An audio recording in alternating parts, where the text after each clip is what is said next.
Good evening student. जैसे कि कल हम लोग पढ़े हुए थे फिजिक्स का पहला चैप्टर में पारदर्शी, अपारदर्शी और प्रभासी। आज हम लोग पढ़ने वाले हैं प्रकाश का परिवर्तन। तो देखिएगा, प्रकाश का परिवर्तन किसे कहते हैं? तो प्रकाश का किसी समतल सतह या किसी पदार्थ से टकराकर लौट जाने की घटना को प्रकाश का परिवर्तन कहते हैं।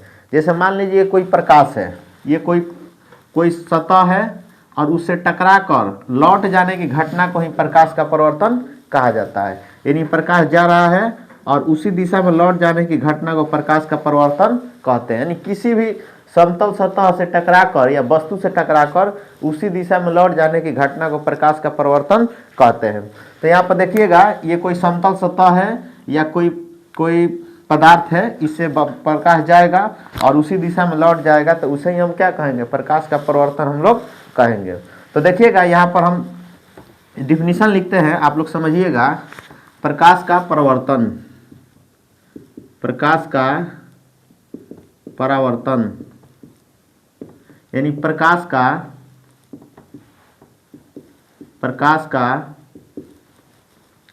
किसी समतल सतह या वस्तु से टकराकर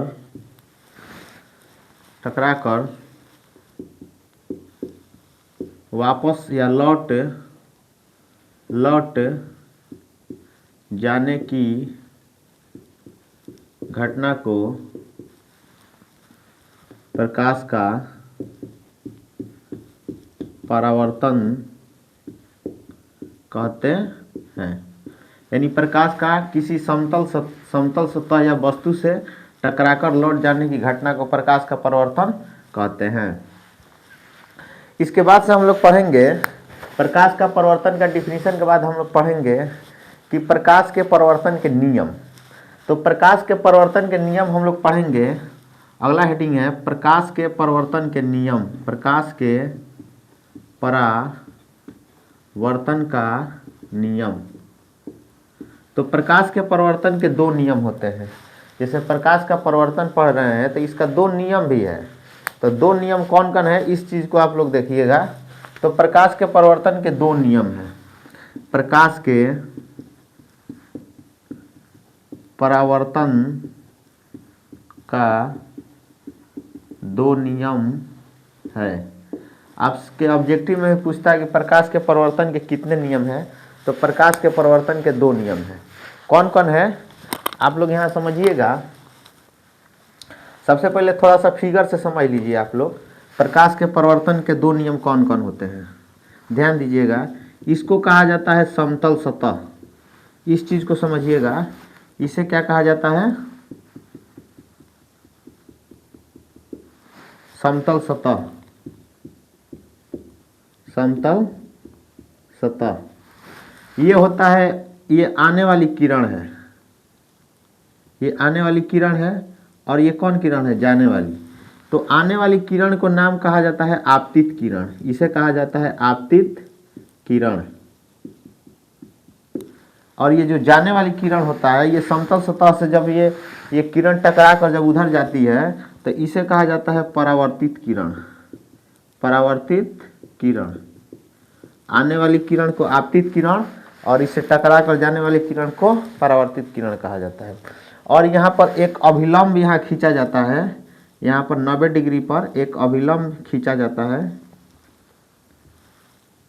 इसको कहा जाता है अभिलंब। अब यहाँ समझिएगा, ये आपतन बिंदु 0, इसको एम और एम डैश, समतल सतह को एम और एम डैश कहा जाता है। और ये आपतित किरण अभिलंब के बीच बना कोण को आपतन कोण कहा जाता है, जिसको आई से डिनोट किया जाता है। और अभिलंब परावर्तित किरण और अभिलंब के बीच बना कोण को आपतन कोण कहा जाता है, परावर्तन कोण कहा जाता है, जिसको आर से डिनोट करते हैं। उसके बाद देखिएगा, प्रकाश के परिवर्तन के दो नियम होते हैं। कौन कौन होते हैं?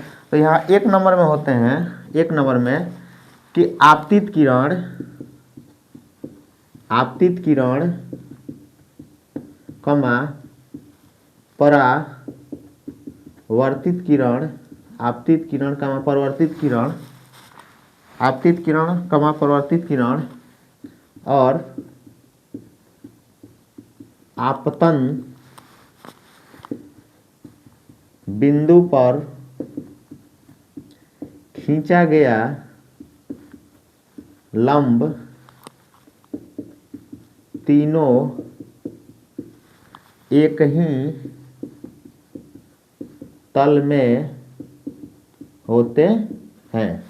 यानी कि इसका पहला नियम होता है कि आपतित किरण, परावर्तित किरण और आपतन बिंदु पर, इसको आपतन बिंदु कहा जाता है।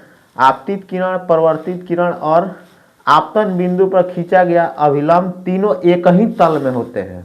ये पहला नियम होता है किसका? प्रकाश के परावर्तन का ये पहला नियम है। और प्रकाश के परावर्तन का दूसरा नियम होता है आपतन कोण बराबर होते हैं, यानी आपतन कोण यानी आई, एंगल आई, और परावर्तन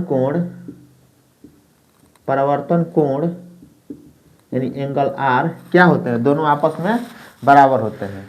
तो ये होता है प्रकाश के परिवर्तन को डिफाइन किए हुए हैं। और प्रकाश के परिवर्तन के कितने नियम होते हैं? 2 नियम होते हैं। और कौन कौन होते हैं यहाँ पर हम लोग डिफाइन कर दिए। तो ये आपके एग्जाम में 2 नंबर का पूछता है। ठीक है, तो इस क्वेश्चन को आप लोग अवश्य ही पढ़िएगा। आगे हम लोग कल पढ़ेंगे।